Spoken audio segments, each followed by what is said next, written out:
Hello दोस्तों, स्वागत है आपका हमारे चैनल लीडिंग लाइट एकेडमी पर। दोस्तों, हम लोग परसेंटेज का अध्ययन कर रहे थे। आज हम टैकल करेंगे कि क्वेश्चंस बेस्ड ऑन एग्ज़ाम यानी परीक्षा पर आधारित प्रश्नों को। दोस्तों, इसमें भी कोई नया रूल नहीं है, बस जितना भी अब तक हमने पढ़ा उसी का यूज है। भाषाई आधार पर क्वेश्चन में घुमाव किया गया है, उसी को हमें समझना है और आंसर निकालना है। आइए देखते हैं।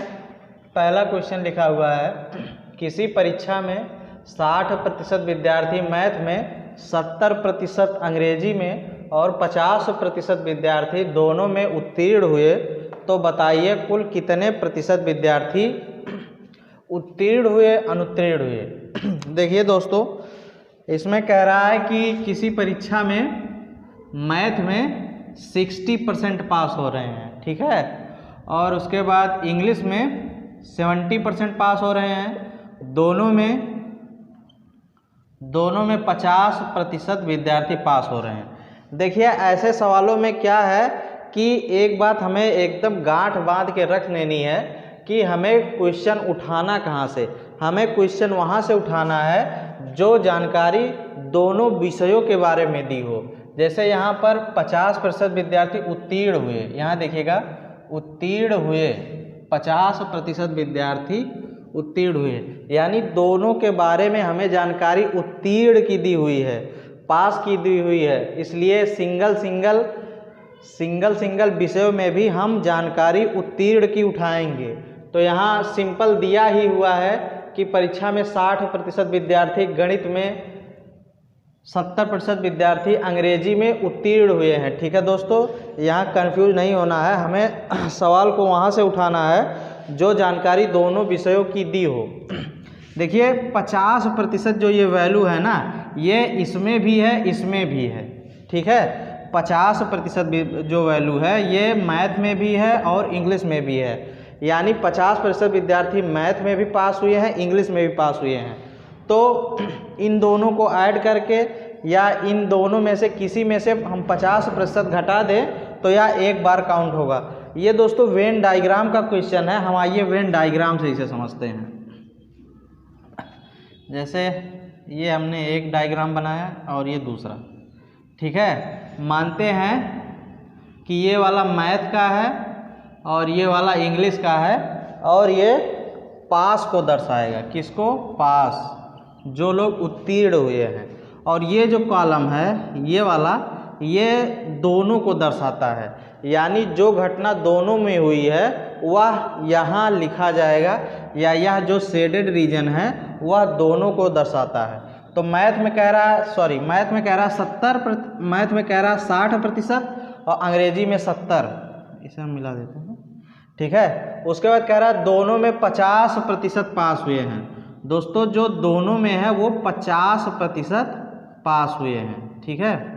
दोनों में 50 पास हुए हैं, मैथ में पास हुए हैं 70, तो कमी कितनी की बची? 20 की, यानी 20% प्लस 50, 70%। टोटल मैथ में मैथ में 60% पास हुए हैं। 50% दोनों में, 10% केवल मैथ में। अगर दोनों को ऐड करेंगे तो ये आ जाएगा 60%। उसके बाद अंग्रेजी में देखिए, वहाँ पास हुए हैं 70, 50% दोनों में, तो केवल अंग्रेजी में कितने पास हैं? 20%, यानी 50 प्लस 20 होगा तो ये हो जाएगा 70। अब देखिए, अगर आपसे पूछा है यहाँ कि उत्तीर्ण कितने हुए, 10 मैथ में, 50 दोनों में, 20 इंग्लिश में, यानी 80% ऐसे विद्यार्थी हैं जो उत्तीर्ण हुए हैं। उसके बाद कह रहा है अनुत्तीर्ण कितने हुए। अगर 80 उत्तीर्ण हुए हैं तो अनुत्तीर्ण 20% होंगे, ठीक है। कुल विद्यार्थियों की संख्या 100% होगी। 80% पास हुए हैं तो 20% फेल होंगे। वो आपसे क्वेश्चन में कुछ भी पूछ सकता है। वो पूछ सकता है केवल मैथ में कितने विद्यार्थी पास हुए हैं, 10%, केवल अंग्रेजी में 20%। वो पूछता है ऐसे कितने विद्यार्थी हैं जो केवल एक विषय में पास हुए हैं, तो 10 मैथ में पास हुए हैं, 20 इंग्लिश में पास हुए हैं, दोनों को ऐड कर देंगे तो केवल एक सब्जेक्ट में अगर पूछ लिया तो 10 धन 20 30% हो गया। अगर केवल मैथ में पूछेगा 10%, केवल अंग्रेजी में पूछेगा 20%। तो दोस्तों इस प्रकार वह कई प्रकार से सवालों को पूछ सकता है। आपको सवालों को समझना है और उसके हिसाब से आंसर करना है। तो इसमें पूछा था उत्तीर्ण कितने हुए 80%, अनुत्तीर्ण कितने हुए 20%। दोस्तों आइए अगले सवाल की तरफ बढ़ते हैं। कह रहा है किसी परीक्षा में गणित में 60% विद्यार्थी, विज्ञान में 65% विद्यार्थी उत्तीर्ण हुए, 30% विद्यार्थी अनुत्तीर्ण हुए। यदि परीक्षा में कुल 600 विद्यार्थी थे तो कुल कितने विद्यार्थी पास हुए हैं। अब की बार संख्या में पूछा है। हमें फिर से जो जानकारी यहाँ दोस्तों 30% विद्यार्थी दोनों विषयों में होना चाहिए, दोनों विषयों में, ठीक है। जो जानकारी हमें दोनों विषयों की दी है उसी जानकारी से हम क्वेश्चन को सॉल्व करेंगे।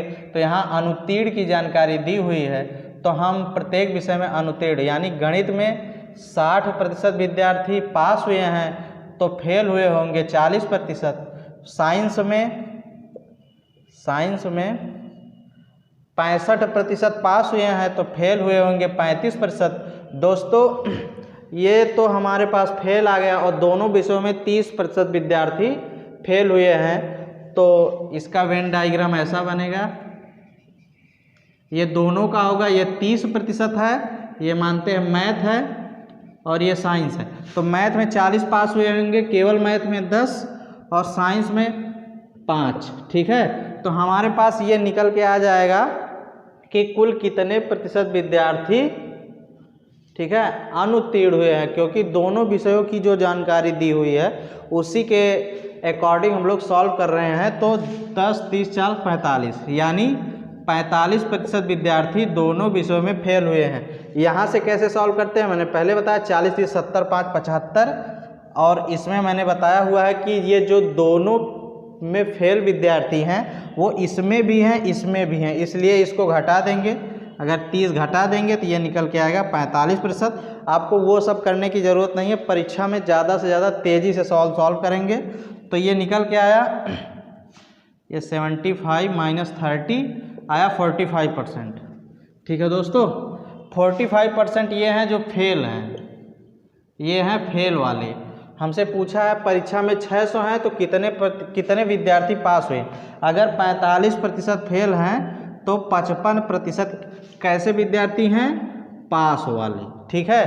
टोटल विद्यार्थी हैं 600 और पास प्रतिशत विद्यार्थी हैं 55। तो हमसे विद्यार्थियों की संख्या पूछा है, हम 600 का 55% निकाल देंगे, हमारे पास निकल के आ जाएगी विद्यार्थियों की संख्या। तो ये 0 से 0 कट जाएगा, इसको सॉल्व करेंगे, 6 पंचे 330, ठीक है दोस्तों। मैंने भी पहले भी प्रतिशत तोड़ के निकालना सिखाया हुआ है। अगर आपको और जल्दी करना है तो ये 50 धन 5% हो जाएगा। और 50% की फ्रैक्शन मैंने बताई हुई है कि वह अपने वैल्यू का आधा हो जाता है। तो 300 का 600 का आधा 300 प्लस 5%, 6 पंचे 3000 बटा 100, तो ये वैल्यू 30 हो जाएगी, ये वैल्यू निकल के आएगी 330। आप किसी भी प्रकार से कर सकते हैं, आप क्वेश्चन को जल्दी से जल्दी सॉल्व करिए चाहे जैसे। तो दोस्तों आइए अगले सवाल की तरफ बढ़ते हैं। कह रहा है एक विद्यालय में 90% अंग्रेजी में उत्तीर्ण हुए, 85% गणित में उत्तीर्ण हुए और 150 दोनों में उत्तीर्ण हुए। इन दोनों विषयों में कोई भी छात्र अनुत्तीर्ण ना हुआ, छात्रों की कुल संख्या बताइए। तो दोस्तों देखिए ऐसा है ना कि प्रश्न में ये कह रहा है कि 90% जो उत्तीर्ण हुए हैं वह केवल इंग्लिश में हुए हैं और 85% उत्तीर्ण हुए हैं वह मैथ में हुए हैं। तो दोस्तों इसका कहने का मतलब ये है कि कोई भी ऐसा विद्यार्थी नहीं है जो इसमें उत्तीर्ण हुआ हो इसमें अनुत्तीर्ण हुआ है। सीधी बात यह है कि जो विद्यार्थी फेल हुए हैं वह अंग्रेजी और गणित दोनों में हुए हैं, जो विद्यार्थी पास हुए हैं वह अंग्रेजी और गणित दोनों में पास हुए हैं, ठीक है दोस्तों। तो इस सवाल को करने के कई तरीके हैं। देखिए जैसे कह रहा 90% केवल अंग्रेजी में पास हुए हैं, 85% गणित में पास हुए हैं और 150 छात्र ऐसे हैं जो दोनों विषयों में पास हुए हैं। तो दोस्तों मैंने आपको पहले ही बताया हुआ है, ठीक है, कि जो दोनों में पास हुए विद्यार्थी हैं उसका काउंट इसमें भी हुआ है, इसमें भी हुआ है। अभी तक क्या होता था कि हमको वो दिया होता था, लेकिन अब की बार नंबर दिया हुआ है, तो इसको हम ऐड करेंगे तो ये आएगा 175%, ठीक है। तो दोस्तों कोई भी वैल्यू अपने आप में 100% होती है, 100% से ज़्यादा नहीं हो सकती। 100% से ज़्यादा तभी होगी जब उसको हम घटाएंगे या बढ़ाएंगे। तो यहाँ देखिए इसकी वैल्यू 75% ज़्यादा है, 100 से 75% ज़्यादा है। और विद्यार्थियों के पास होने की संख्या कभी भी 100% से ज़्यादा नहीं हो सकती। तो यहाँ जो 100 से ज़्यादा प्रतिशत है वह ऐसे लोगों का प्रतिशत है जो दोनों विषयों में पास हुए हैं। इसमें कोई भी ऐसा नहीं है कि जो दोनों विषयों में जो एक में फेल हुआ हो दूसरे में पास हुआ हो। यहाँ कंडीशन ऐसी है कि जो या तो दोनों में वो पास हो गया है या तो दोनों में फेल हो गया है। तो 75% की जो वैल्यू है वह बराबर है 150 के। दोस्तों यहाँ कह रहा है कि 150 छात्र दोनों में उत्तीर्ण हुए हैं, और यहाँ से हमने देखा कि 175। दोस्तों ये ऐसा है, देखिए डायग्राम, ये वेन डायग्राम हमने बना दिया, ये इंग्लिश का बना दिया, ये मैथ का। तो ये 90, ये पूरा है, ये पूरा 90 है और ये पूरा 85 है। दोस्तों इसमें हमें 150 छात्र दोनों विषयों में पास हुए हैं, लेकिन उनका परसेंटेज नहीं ज्ञात है। तो हमने दोनों को ऐड कर लिया। इन पूरे डायग्राम की वैल्यू 100 होगी, 100 से ज़्यादा नहीं हो सकती। तो यहाँ दोस्तों हमने इन दोनों को ऐड किया, निकल के आया 175, यानी 100 से 75 ज़्यादा है, तो 75% की वैल्यू 150 है, ठीक है।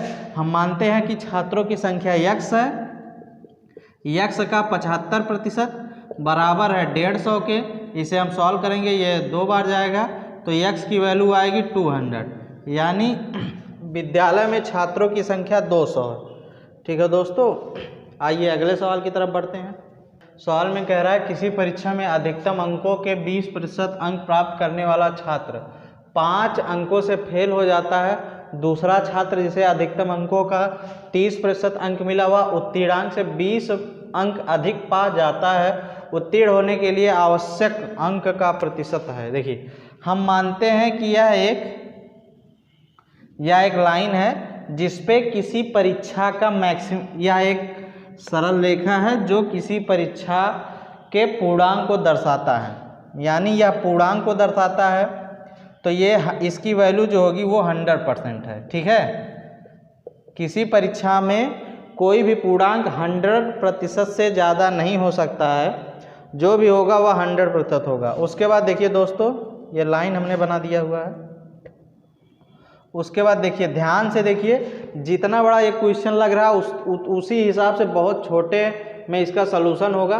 कह रहा है 20% अंक पाने वाला छात्र 5 अंकों से फेल हो जाता है। हम मानते हैं कोई छात्र है, उसने 20% अंक प्राप्त किया है, और ये हम मानते हैं कि ये जो लकीर है ये पासिंग मार्क है, यानी उत्तीर्ण होने के लिए इतना पाना जरूरी है। ये पासिंग मार्क की लाइन है। जैसे हम लोगों में अगर जैसे हम लोगों ने बोर्ड का एग्ज़ाम दिया होगा तो उसमें पास होने के लिए 33% मार्क जरूरी थे, या जब हम कंपटीशन का एग्ज़ाम देते हैं तो उसमें भी किसी कंपटीशन में लगा देता है कि आपको न्यूनतम 40% अंक लाना अनिवार्य है। तो उसी प्रकार से हम मानते हैं यह जो लाइन है वह पासिंग मार्क को दर्शाता है। तो दोस्तों इसने 20% अंक प्राप्त किया, लेकिन पासिंग मार्क नहीं प्राप्त कर सका। कितने अंकों से? 5 अंकों से। यानी अगर ये 5 अंक और पा जाता तो पासिंग मार्क पा जाता। दूसरा छात्र है, उसने 30% अंक प्राप्त किया है दोस्तों, 30%, और उसके बाद कह रहा है कि वह पासिंग मार्क से 20 अंक ज़्यादा प्राप्त किया हुआ, ठीक है। यह पासिंग मार्क से 20 अंक ज़्यादा प्राप्त किया हुआ है। दोस्तों ये जो लाइन है ये 20% की है, ये हटा देते हैं, और ये जो लाइन है यह 30% की है, ठीक है। देखिए 20% मानते हैं हम, ये पहला है A है और ये दूसरा है B है। A ने 20% अंक प्राप्त किया, पासिंग मार्क से 5 अंक दूर रह गया। B ने 30% अंक प्राप्त किया और पासिंग मार्क से 20 अंक आगे चला गया। तो दोस्तों यहाँ देखिए इन दोनों के बीच ये 20% की लाइन है, ये 30। यहाँ देखिए प्रतिशत का डिफरेंस कितना है, तो प्रतिशत का डिफरेंस 10% है और अंक का डिफरेंस 20-5 25 अंक है। यानी अगर जो ए वाला है 20% अंक पाया है, अगर वह 25 अंक और प्राप्त कर ले तो वह 30% के बराबर हो जाएगा। यानी 10% की वैल्यू 25 के बराबर है। यानी देखिए 10% की वैल्यू 25 के बराबर है। दोस्तों ध्यान से देखिएगा, मान लीजिए एग्जाम में कुल टोटल P मार्क हैं, तो कह रहा है कि P के 10% की वैल्यू 25 के बराबर है। तो दोस्तों यहाँ से हम अगर हमसे पूछा हो कि कुल एग्जाम में पूर्णांक कितना है, तो हम पूर्णांक ज्ञात कर सकते हैं। ये 5 से 2 बार जाएगा, ये 5, ये 50, ये निकल के आया 250। यानी कि इस परीक्षा का पूर्णांक 250 नंबर है, लेकिन हमसे पूर्णांक नहीं पूछा, हमसे पूछा है उत्तीर्ण होने के लिए अधिकतम उत्तीर्ण होने के लिए आवश्यक प्रतिशत। दोस्तों देखिए ए है, ए ने प्राप्त किया है 20%, ठीक है, प्लस 5 नंबर और प्राप्त कर ले तो वह पास हो जाएगा। तो दोस्तों देखते हैं हम 5 नंबर 250 का कितना प्रतिशत है। आगे इसे हम सॉल्व कर लें तो 25 से चला जाएगा 10 बार और ये 4 बार, 5 चौक 20, तो ये आएगा 2। यानी कि ए अगर 2% और प्राप्त कर ले तो पास हो जाएगा। इस प्रकार पासिंग परसेंटेज जो आया वह 22% आया। दोस्तों यहाँ पर आपने देखा कि ए है 20% पाता है, 5 अंकों से पासिंग मार्क से दूर रह जाता है। बी 30% पाता है लेकिन 20 अंक अधिक पा जाता है। इन दोनों के बीच प्रतिशत का अंतर कितना है, 10% का। और यहाँ दोस्तों यहाँ देखिए, यहाँ दोनों के बीच प्रतिशत का अंतर 10% है, अंकों का अंतर 25 है। तो हम कह सकते हैं कि पूर्णांक के 10% की वैल्यू 25 के बराबर है। देखिए ये खाना हुआ ना, ये खाना 10% है, अगर प्रतिशत में कहें अंक में कहें तो 25 है। तो हम कह सकते हैं पूर्णांक हमने P माना, P का जो 10% है वह 25 के बराबर है। तो पूर्णांक हमारा 250 निकल के आया। उसके बाद कह रहा है कि पासिंग प्रतिशत कितना है, तो A 20% पाता है लेकिन 5 अंकों से पास होने से रह जाता है। तो हम देखते हैं 5 अंक 250 का कितना प्रतिशत है, तो यह निकल के आया 2%। ठीक है दोस्तों, यानी चाहे ए 20% अंक और उसके बाद 5 अंक और पा जाए पास हो जाएगा, या हम कह सकते हैं कि 20-2% अंक ए पा जाए तो पास हो जाएगा। दोस्तों तो ए अगर 22% अंक प्राप्त कर ले तो पास हो जाएगा। इसे पासिंग प्रतिशत हम बी से भी निकाल सकते हैं। जैसे बी ने प्राप्त किया है 30%, इसने 20 अंक ज़्यादा प्राप्त किया है, अगर वह अंक हम यहाँ घटा दें तो हमारे पासिंग प्रतिशत प्राप्त हो जाएगा।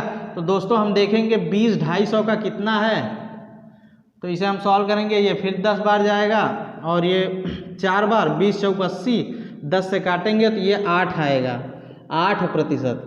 यानी बी ने पासिंग मार्क से 8% अधिक प्राप्त किया है, तो 30% से 8% घटा देंगे तो ये भी निकल के आएगा 22%। यानी एग्जाम में पास होने के लिए न्यूनतम 22% अंक लाना अनिवार्य है। दोस्तों यहीं तक निकालना है। बी को मैंने इसलिए बताया कि आप चाहे ए से निकालिए चाहे बी से निकालिए, आपका उत्तर सेम आएगा। दोस्तों इसे समझना बहुत ही अनिवार्य था। अगर आपने इसे समझ लिया तो आगे प्रश्नों में आपको बार बार ऐसा बनाने की ज़रूरत नहीं है। आप डायरेक्ट वहाँ से देखिए, बी 20 पा रहा है, ए 20 पा रहा है, बी 30 पा रहा है, दोनों के बीच अंतर 5 का और 20 का, 20 5 25, 25 की वैल्यू 10% के बराबर है। तो इस प्रकार से टोटल मार्क निकाल लेंगे, उसके बाद हम लोग पासिंग मार्क निकाल लेंगे। दोस्तों आइए अगले सवाल की तरफ बढ़ते हैं। आइए देखते हैं अगले सवाल को। एक विद्यार्थी परीक्षा में 30% अंक प्राप्त करता है और उत्तीर्णांक से 30 अंक अधिक प्राप्त करता है। दूसरा 40% प्राप्त करता है जो उत्तीर्णांक से 90 अंक अधिक है। उत्तीर्ण होने का प्रतिशत है। देखो दोस्तों, पिछली बार क्या था, एक लड़का फेल हो रहा था, एक पास हो रहा था। अब की बार क्या है, दोनों लड़के पास हो रहे हैं। तो हम फिर से वही करते हैं कि एक लाइन ड्रॉ करेंगे। एक लाइन हमने ड्रॉ किया और हम मानते हैं यह उत्तीर्ण होने के, यह टोटल पूर्णांक है, किसी परीक्षा का पूर्णांक है। देखिए पहला लड़का है, हम मानते हैं यह जो वैल्यू है यह पासिंग मार्क है। पासिंग मार्क, ठीक है, यह पासिंग मार्क है। पहला लड़का है वह 30% अंक, यानी ए है, ए ने प्राप्त किया हुआ है 30%, ए ने प्राप्त किया हुआ है 30%, जो कि पासिंग मार्क से +30 अंक है। ठीक है दोस्तों, ध्यान से देखिएगा, यहाँ तक की पूरी वैल्यू 30% है और वह पासिंग मार्क से 30 अंक अधिक प्राप्त करता है। बी देखिए, बी ने प्राप्त किया हुआ है 40%, जो कि हम मानते 40% यहाँ तक है, 40%, जो कि पासिंग मार्क से 90 अंक अधिक है। ठीक है दोस्तों, यहाँ से यहाँ तक 90 है, यहाँ से यहाँ तक 30 है। अगर हम इसको यहाँ से डॉट डॉट डॉट कर दें तो अगर ये 30% की लाइन है, यहाँ से प्रतिशत दूरी देखेंगे तो ये 40 है यहाँ तक पूरा, यहाँ से यहाँ तक 40 है, यहाँ से यहाँ तक 30 है, तो दोनों के बीच प्रतिशत दूरी 10% की है। ठीक है, प्रतिशत दूरी 10% की है। और दोस्तों देखिए, पासिंग मार्क से यहाँ की दूरी 90 है और यहाँ से यहाँ की दूरी 30 है, यानी ये दूरी 30 है और ये पूरी दूरी 90 है, तो ये दूरी निकल के आएगी 60 + 60, यानी कि अब हमें यह पता चल गया कि जो पूर्णांक है उसका 10% 60 के बराबर है। देखिए दोस्तों, हम मानते हैं पूर्णांक जो है हमारा वह p है, p का 10% बराबर है 60 के। तो दोस्तों इसे हम सॉल्व करेंगे तो p की वैल्यू निकल के आएगी 600, यानी उस परीक्षा का जो पूर्णांक है वह 600 है। दोस्तों अब देखिए, अब कह रहा है उत्तीर्ण होने का प्रतिशत, उत्तीर्ण होने के लिए होने का प्रतिशत कितना है, यानी उत्तीर्ण होने के लिए कितने प्रतिशत अंक आवश्यक है। देखिए, पहला है 30% अंक प्राप्त कर रहा है, ठीक है, यह उत्तीर्ण हो गया है। तो अगर हमें प्रतिशत ज्ञात करना है पास होने का, तो उत्तीर्ण अंक से इससे 30% से पीछे आना पड़ेगा, कितना 30 अंक, यानी 30 अंक जो है वह 600 का कितना प्रतिशत है। दोस्तों 0 से 0 चला गया, 6 से 5, यानी कि जो ए है वह 30% अंक प्राप्त करता है और पासिंग मार्क से या कहें 30 अंक अधिक प्राप्त करता है, प्रतिशत में कहेंगे तो 5% अंक अधिक प्राप्त करता है। अगर हम 30 से 5% घटा दें तो यह निकल के आएगा 25%। कितना है, निकल के आया 5%, 30% से 5 निकाल दिया, हमारा पासिंग प्रतिशत आया 25। दोस्तों अगर आप क्वेश्चन को समझ रहे हैं तो इससे ड्रॉ करने की ज़रूरत नहीं है, ये तो बस आपको समझाने के लिए, आपको डायरेक्ट से डायरेक्ट करने की ज़रूरत है।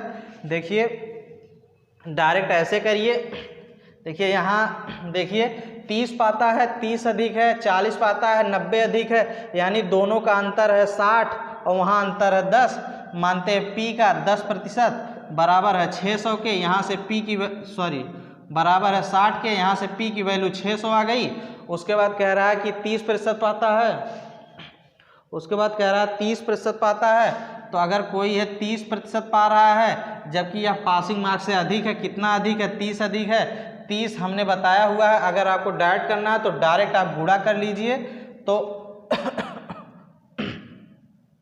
अगर आपको डायरेक्ट परसेंटेज निकालना है तो आप दोनों अंकों का डायरेक्ट गुणा कर लीजिए, उसके बाद 100 से भाग दे दीजिए, तो निकल के ये आ जाएगा 5%। उसके बाद दोस्तों इसे हम सॉल्व कर लेंगे तो निकल के आएगा 25%। परीक्षा में आपको इतना ही करने की ज़रूरत है, डिटेल आपको समझने के लिए था। दोस्तों आइए अगले सवाल की तरफ बढ़ते हैं। हमारा सवाल कह रहा है एक प्रश्न 1 अंक वाले, प्रत्येक प्रश्न 1 अंक वाले 80 प्रश्नों की एक परीक्षा में अर्पिता पहले 40 प्रश्नों के 65% सही उत्तर देती है। पूरी परीक्षा में 75% अंक पाने के लिए शेष 40 में उसे कितने प्रतिशत सही उत्तर देना होगा। दोस्तों किसी पेपर में 80 प्रश्न है, प्रत्येक प्रश्न 1 नंबर के हैं और अर्पिता है वह परीक्षा में 75% अंक पाना चाहती है। तो पहले 40 में उसने क्या किया, 65% सही उत्तर दिया है, तो शेष 40 में उसे कितने प्रतिशत सही उत्तर देना हो। ये प्रश्न है। प्रश्न में देखिए कह रहा है कि हमें प्राप्त करना है 80 में 75%, यानी 80 टोटल क्वेश्चन है, या तो 80 कह सकते हैं टोटल क्वेश्चन है, प्रत्येक क्वेश्चन 1 नंबर का है तो हम कह सकते हैं 80 नंबर है। दोस्तों कह रहा पूरी परीक्षा में 75% अंक पाना है। 75% की फ्रैक्शन मैंने पहले ही लेक्चर में 75% की फ्रैक्शन 3/4 आपको बताया हुआ है। अगर आप ये याद रखेंगे तो आपको आसानी होगी। दोस्तों अगर कोई भी जो हमारा लेक्चर पहली बार देख रहा है तो वह पहले लेक्चर से देखे, बीच से आपको समझ तो आएगा लेकिन फुल कॉन्फिडेंस नहीं आएगा। तो 80 इंटू 80 का 75% ये निकल के आएगा 60, यानी कि अर्पिता को उस प्रश्न पत्र में 60 क्वेश्चन सही करने होंगे।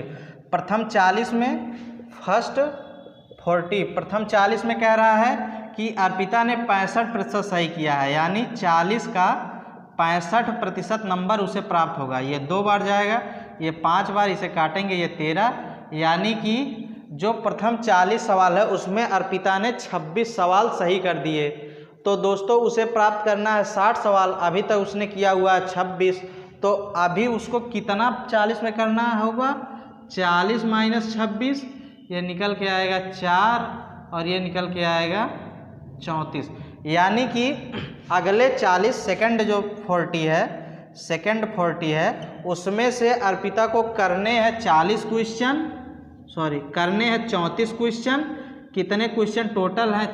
40 इंटू 100, ये 2 बार जाएगा और ये जाएगा 5 बार, ये 2 से 17, 17 पचे 85, यानी कि अगले 40 क्वेश्चन में से अगर अर्पिता या तो 34 क्वेश्चन सही कर दे तो वह 75% नंबर प्राप्त कर लेगी, या अगर प्रतिशत में कहे अगले 40% का, अगले 40 क्वेश्चन का 85% क्वेश्चन वह सॉल्व कर दे तो वह 60 अंक या हम कहें 75% अंक प्राप्त कर लेगी। दोस्तों आज का सेशन यहीं तक। अगर हमारी वीडियो आपको पसंद आई हो तो इसे लाइक करें, ज़्यादा से ज़्यादा शेयर करें। अगर अभी तक आपने हमारे चैनल को सब्सक्राइब नहीं किया हुआ है तो चैनल को सब्सक्राइब करें। दोस्तों प्रतिशत का जो मैक्सिमम पार्ट है वह कंप्लीट हो चुका है, मैक्सिमम क्या 100% पार्ट कंप्लीट हो चुका है, 1-2% रह गया होगा। तो हम 100 क्वेश्चन की एक सीरीज लाएंगे, उसमें जो भी पार्ट छूटा होगा उसे कवर करेंगे। और यह मतलब कि एकदम समझिए प्रीवियस ईयर पेपर होगा, प्रीवियस ईयर पेपर का क्वेश्चन होगा, और इसमें कोई भी सवाल ऐसा नहीं होगा कि आप देखते ही कर लें। इसमें बढ़िया बढ़िया सवाल होंगे जो करने के बाद आपको कॉन्फिडेंस भी आएगा और मज़ा भी आएगा। अगर आपने इतना 100 क्वेश्चन प्लस हमारे सारे वीडियो कर लिया तो जो यूपी लेखपाल है या यूपीएसआई है या एसएससी का जो सीएचएसएल है या सीजीएल का जो प्री है, इसका कोई भी क्वेश्चन, प्रतिशत का कोई भी क्वेश्चन इससे बाहर नहीं जाएगा। दोस्तों मिलते हैं अपने प्रैक्टिस सेशन में, तब तक के लिए धन्यवाद।